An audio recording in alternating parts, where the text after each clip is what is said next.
श्री स्वामी समर्थ. नमस्कार. श्री स्वामी समर्थ. स्वागत आहे आपल्या सगळ्यांचं माझ्या यूट्यूब चॅनलमध्ये रोहिणीज लाईफस्टाईल विथ स्वामी सेवा.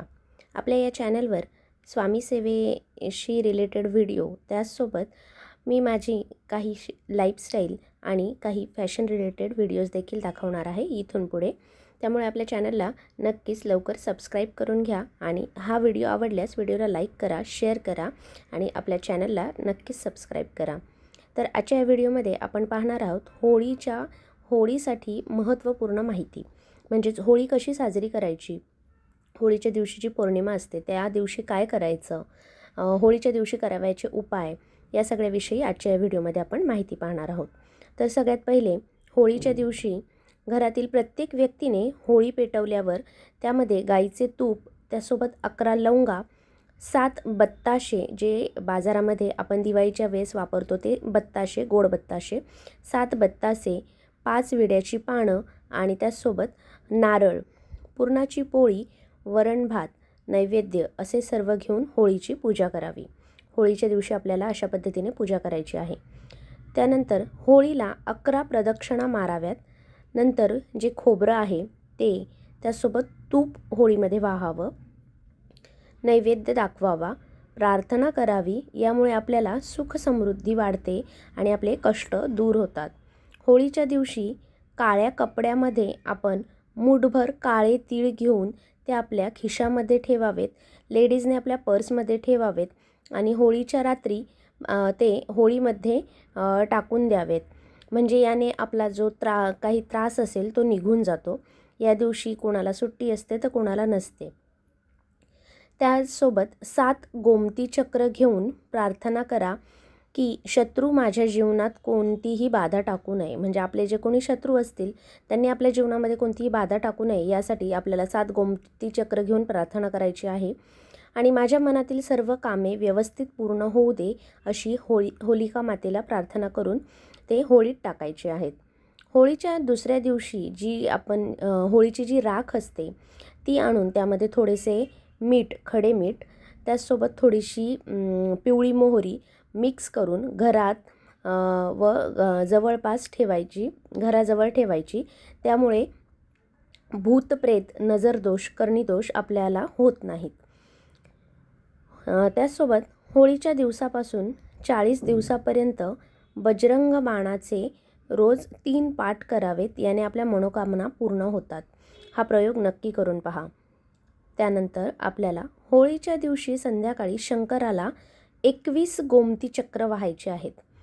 होळीच्या दिवशी शंकराला आपल्याला 21 गोमती चक्र वाहायचे आहेत. याने आपला जर काही व्यापार असेल आणि आपली जी काही नोकरी, जॉब वगैरे असेल त्यामध्ये आपली प्रगती होते, उन्नती होते. त्यानंतर नवग्रह दोष जाण्यासाठी होळीची राख घेऊन ती अंगाला लावायची आहे आणि त्यानंतर स्नान करायचं आहे.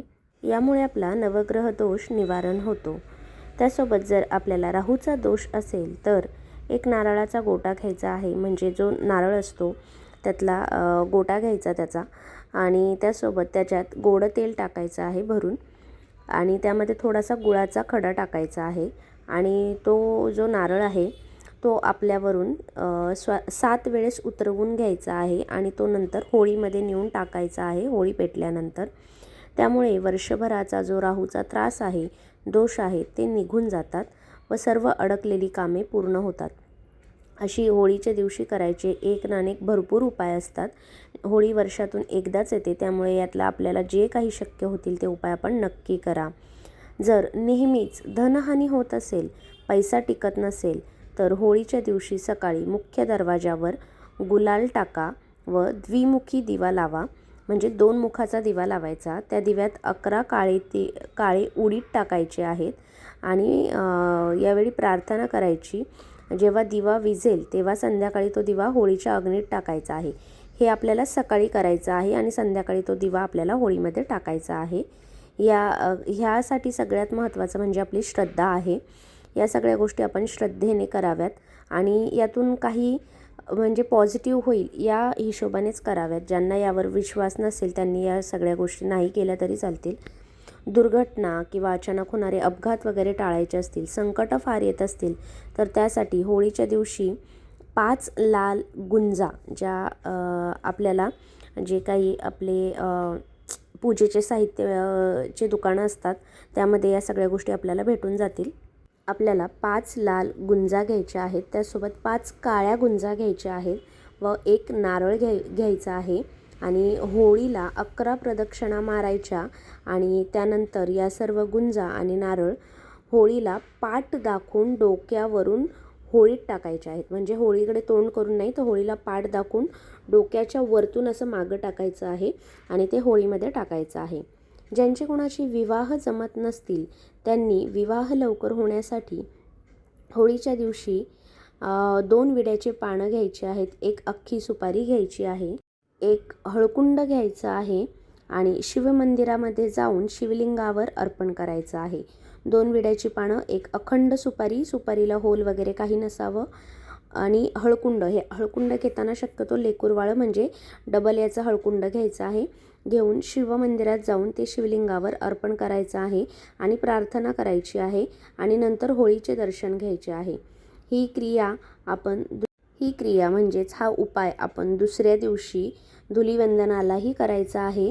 होळीच्या दिवसापासून तर रंगपंचमीपर्यंत आपल्याला हा उपाय करायचा आहे. यामुळे विवाहाचा योग लवकरच जुळून येतो. हे सगळे उपाय मी केंद्रानुसार आपल्याला सांगितलेले आहेत. ज्यांना कुणाला शक्य आहे त्यांनी यातले 1-2 तरी उपाय नक्की करावे. आपल्या अडीअडचणी नक्कीच दूर होतील. आपल्याला होळीच्या सगळ्यांना शुभेच्छा. 2 तारखेला होळी आहे, त्या दिवशी हे उपाय नक्की करावे. अनेक ठिकाणी एकच होळी पेटली जाते, म्हणजे शहराच्या ठिकाणी प्रत्येक घरापुढे होळी पेटली जात नाही. त्यांनी तिथे जाऊन हे उपाय करावेत आणि गावामध्ये तर प्रत्येक घरापुढे होळी पेटली जाते, त्यांनी तर आपल्या घरापुढे आपल्या होळीसमोर हे सगळे उपाय करावेत. आजचा व्हिडिओ आपल्याला कसा वाटला कमेंट करून नक्की सांगा. व्हिडिओ जर आवडला असेल तर आपल्या व्हिडिओला लाईक करा, शेअर करा आणि आपल्या चॅनलला सबस्क्राईब नक्की करा. श्री स्वामी समर्थ.